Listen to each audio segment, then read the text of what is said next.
Mère Russie Dramaturgie chapitre 8. Séquence de rêve de Charlie @Séoul, Corée du Sud. Épisode 2, 16 avril 2021. Direction de la cible marquée et non vers l'ouest, dont ils auraient su quelle était la bonne direction s'ils avaient lu la carte correctement.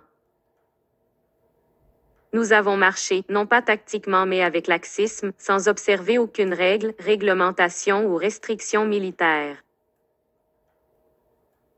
Les autres marchaient si près les uns des autres qu'une seule grenade à main aurait pu les éliminer tous. Au lieu de laisser de l'espace entre les membres de l'équipe, ils ont agi comme s'ils marchaient vers un terrain de camping pour faire griller des guimauves et raconter des histoires de fantômes une fois la nuit tombée. Ils ne se comportaient pas comme une tâche militaire chargée d'accomplir une mission du monde réel qui affecterait grandement ceux qui attendaient l'apparition des libérateurs. Nous avons marché pendant une trentaine de minutes avant que l'un des civils se soit plaint de l'odeur. Le chef nous a permis une pause d'environ 1 heure. 8 d'entre eux étaient assis étroitement ensemble et fumaient à la chaîne, parlant fort. À tout moment, les étincelles de leurs cigarettes pourraient déclencher un incendie de forêt.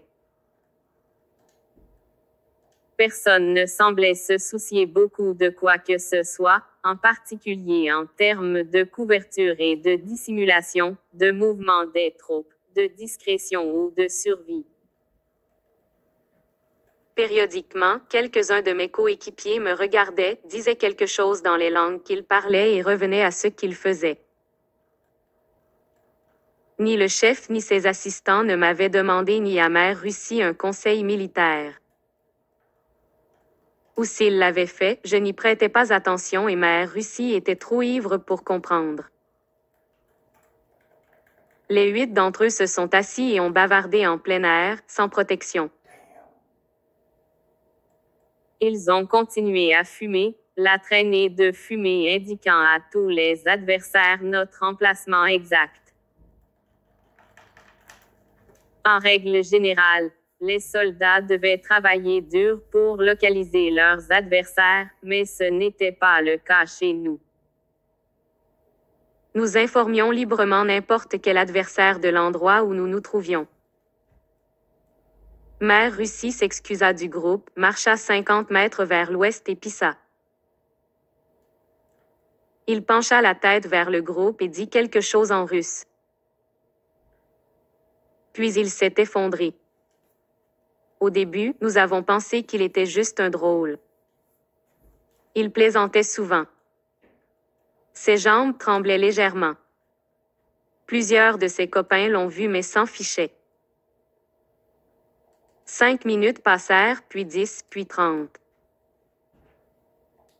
À ce moment-là, le chef a crié au Russe endormi.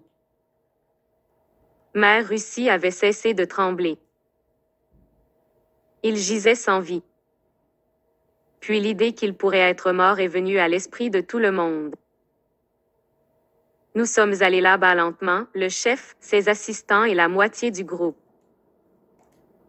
J'étais quelque part au milieu et les autres étaient à l'arrière. Nous nous tenions dans une formation en fer à cheval. Mère Russie faisait face au sol. Il n'était pas tombé en arrière mais s'était plutôt effondré en avant. Ses bras et ses jambes étaient écartés sur ses côtés dans une position étrange.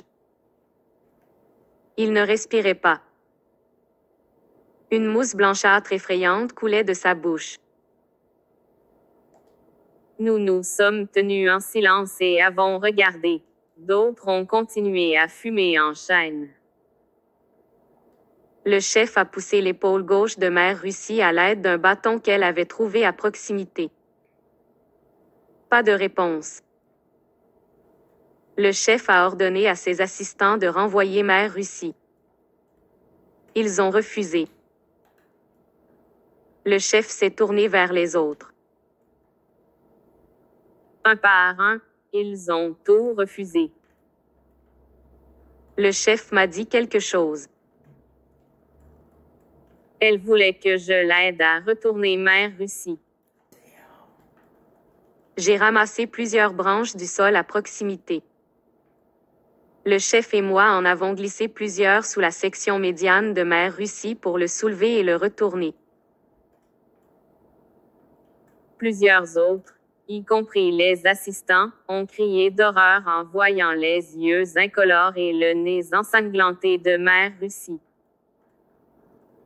Soit Mère Russie avait été mordu par quelque chose de toxique, un cobra royal peut être, soit il avait trop bu.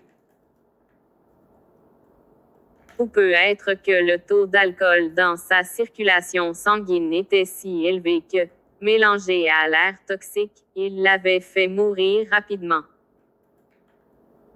Nous nous sommes arrêtés et avons regardé le corps sans vie de Mère Russie sans but. Nous n'étions pas perdus dans nos pensées et ne ressentions aucune peine pour l'ivrogne. Au contraire, le chef était figé sur place, et nous sommes donc restés sur place aussi. Plusieurs heures se sont écoulées. Nous sommes restés dans la formation en fer à cheval, regardant le Russe décédé. Plusieurs heures se sont écoulées. Le soir est arrivé.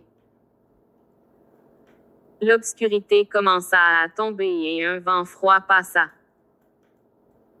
Le chef voulait que nous couvrions nos corps avec tout ce que nous pouvions trouver à proximité. Tous les 8, nous nous sommes dispersés pendant que nous allions chercher, revenant bientôt avec des brindilles, des branches, des feuilles et tout ce qui pouvait être transporté ou transporté.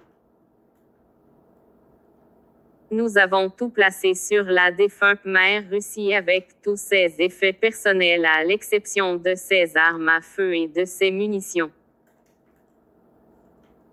Le chef avait pris possession de ces objets. Nous sommes retournés à nos spots d'origine. Mes compagnons avaient laissé leurs armes et tout le reste derrière eux alors qu'ils s'occupaient plutôt de Mère Russie. Nous avons campé au même endroit. Cela faisait presque 24 heures depuis le débarquement et nous avions parcouru moins d'1 mille. Pendant que la dirigeante et ses assistants discutaient du statut de Mère Russie avec Bon Cœur Zoulou, nous avons tous trouvé des endroits confortables pour dormir pour la nuit. Une personne a commencé un feu de joie. Nous nous sommes assis autour de lui. Tous les ennemis sauraient notre emplacement à des kilomètres de distance. Notre bon tir était la seule lumière sur toute l'île rocheuse. Il n'y avait pas de garde. Nous avons tous les 8 dormi en même temps. Je suis resté éveillé aussi longtemps que j'ai pu, en maintenant un certain niveau d'étiquette militaire. J'ai pris la responsabilité de protéger les autres. Jusqu'à ce que la somnolence prenne le dessus. Puis, un peu avant minuit, après avoir veillé à protéger les 7 autres, je me suis assoupi. Au début, j'ai cru rêver en entendant les cris des loups. Je rejetai le son et m'assoupissais à nouveau. Quelques minutes plus tard, les loups hurlèrent à nouveau, semblant plus proches qu'avant. Je me suis levé rapidement et j'ai scanné la zone. Le NVG attaché à mon arme à feu principale était inutile à moins que ce que je regardais soit à portée de main.